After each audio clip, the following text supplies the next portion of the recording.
Hello friends, welcome to my channel. मेरे पास बहुत ज़्यादा क्वेरीज आ रही थी कि दी हम मोटिवेट नहीं रह पाते। हम मोटिवेट रहने के लिए क्या करें, हम अपनी पढ़ाई कैसे स्टार्ट करें, हमारा पढ़ाई में मन नहीं लगता। तो फ्रेंड्स, आज मैं आपको इन्हीं सवालों के जवाब देने वाली हूँ और यकीन मानिए, अगर आप मेरी बातों को फॉलो करते हैं तो आपको इसका 100% रिजल्ट मिलेगा। साथ ही साथ आप मोटिवेट रह पाएंगे। मैं भी मोटिवेट रहने के लिए यही तरीके अपनाती हूँ। फ्रेंड्स देखिए, जब तक हम मोटिवेट रहने के लिए एक्सटर्नल फैक्टर्स पर डिपेंड रहते हैं ना, तो हम मोटिवेट नहीं बल्कि डीमोटिवेट होते जाते हैं। मैं आपको एक एग्जांपल से समझाती हूँ। अगर मान लीजिए हम किसी और से अपने आप को कंपेयर करने लगते हैं या किसी एस्पिरेंट से अपने आप को देखने लगते हैं, तो हम डीमोटिवेट होते हैं मोटिवेट होने की बजाय। अगर हम सोचते हैं कि उसका सिलेबस इतना कंप्लीट हो गया, उसको पहले से इतना आता था, तो हम डिमोटिवेट होंगे। हम ये कोशिश कभी नहीं करेंगे कि हमें भी उतना ही सिलेबस कंप्लीट करना है जितना कि उसने कंप्लीट किया है, हमें भी उसके लेवल तक पहुंचना है जितना उसने किया है। नहीं, हम सोचेंगे हम तो नहीं कर पाएंगे क्योंकि उसका तो इतना ज़्यादा ऑलरेडी हो चुका है, हमारे पास तो इतना टाइम ही नहीं है। हम एक हाउसवाइफ है, हमारे पास इतना ज़्यादा काम होता है। तो जब भी हम अपने आप को कंपेयर करते रहेंगे, हम डिमोटिवेट के अलावा कुछ नहीं होने वाले। हम यूट्यूब पे इतनी वीडियो देखते हैं, आप मेरा भी कंटेंट देखते होंगे, उसमें देखते होंगे कि मेरा सिलेबस इतना कंप्लीट हो गया है। वो किस लिए हुआ है? क्योंकि मैं उसे कंप्लीट कर रही हूँ। किसी और से अपना सिलेबस कंप्लीट नहीं करी कि उसका कितना हो गया। मुझे मेरे सिलेबस से मतलब है, इसलिए मैं मोटिवेटेड रहती हूँ। अगर मैं दूसरों से कंपेयर करने लगूंगी तो मैं कभी भी अपना सिलेबस कंप्लीट नहीं कर पाऊंगी फ्रेंड्स। तो फ्रेंड्स, हमें इंटरनल मोटिवेट कैसे रहना है?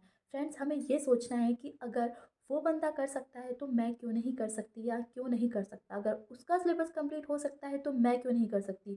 वो भी तो एक हाउसवाइफ है ना, उसके भी तो बच्चे हैं ना। अगर वो कर पा रही है तो मैं क्यों नहीं। अगर आपको कंपेयर करना है अपने आप को तो कंपेयर करिए, लेकिन पॉजिटिवली करिए, नेगेटिवली कभी मत करिए। ये सोच के कंपेयर कीजिए कि मैं भी उसके लेवल तक पहुंच पाऊंगी, उतना ही हार्डवर्क कर पाऊंगी।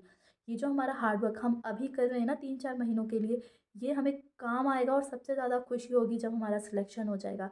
इसलिए हार्डवर्क करते रहिए। अगर आपने सोचा है ना कि मैं 11 बजे तक पढ़ूंगी, तो पढ़िए, अपना टाइम वेस्ट मत कीजिए।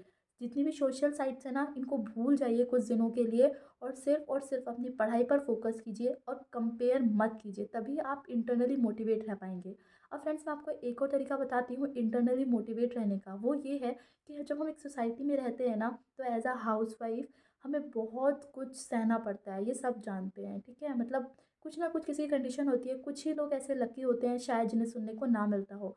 तो आप अपने आप को मोटिवेट रख सकते हैं उन सब की बातों के बारे में सोच के कि उन्होंने कैसे हमें डिमोटिवेट किया है, कैसे हमें नेगलेक्ट किया है और हमें उन्हें क्या प्रूव करना है। इसको भी आपको नेगेटिवली नहीं लेना है, बल्कि एक पॉजिटिव तरीके से ही लेना है कि उन्होंने हमें पिंच किया है ना, तो इसलिए हमें कुछ करके दिखाना है, अपनी लाइफ में कुछ प्रूव करना है उनको। ठीक है फ्रेंड्स। और हमेशा एक इस बारे में सोचिए कि आप किस तरीके से कैसे हार्डवर्क कर कर उनको गलत प्रूव कर सकते हैं। ऐसा नहीं है ना कि हम लोग ही हाउसवाइफ हैं या हमारे पास बच्चे हैं ना, काफ़ी ज़्यादा ऐसे लोग हैं जिन्होंने, मतलब हम तो सिर्फ सोचिए कि केवीएस क्रैक कर रहे हैं। इतनी फीमेल्स है जो हाउसवाइफ थी, जिनके बेबीज़ भी थे और वो उन्होंने यूपीएससी क्लियर किया है। तो सोचिए फ्रेंड्स, केवीएस उसके सामने कुछ भी नहीं है। इसलिए ना अपने आप को कंपेयर करना बंद कीजिए। अगर कंपेयर करना है तो सिर्फ इस बात से कीजिए कि मैं भी वैसा कर सकती हूँ। पॉजिटिव कंपेयर करो अपने आप को हमेशा, नेगेटिव कंपेयर कभी मत करना। लाइफ में ये रूल हमेशा अपना लो। अगर आप ये रूल अपना लेते हैं तो लाइफ में हमेशा सक्सेस मिलेगी, कभी भी आपको हार मिल ही नहीं सकती। मतलब मेरा तो लाइफ में यही फंडा रहा है। अगर आप इसे एक बार अप्लाई करके देखिए, अगर रिजल्ट नहीं मिलता तो मुझे ज़रूर बताइएगा, क्योंकि मुझे नहीं लगता कि जो ये रूल फॉलो करता है ना, उसको कभी भी लाइफ में हार मिल सकती है। वो हमेशा जीतता ही चला जाएगा, आगे ही बढ़ता चला जाएगा। हर चीज़ को पॉजिटिव तरीके से देखना शुरू कीजिए। कोई भी आपसे कुछ कहता है ना, उसको पॉजिटिव लीजिए। ठीक है, मेरे बारे में आपने ऐसा कहा है ना, तो ठीक है, मैं आपको गलत प्रूव करके दिखाऊंगी।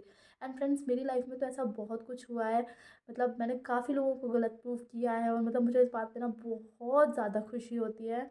एंड तो चलिए फ्रेंड्स, मिलते हैं हमारे नेक्स्ट वीडियो में। बाय बाय, आज के लिए इतना ही।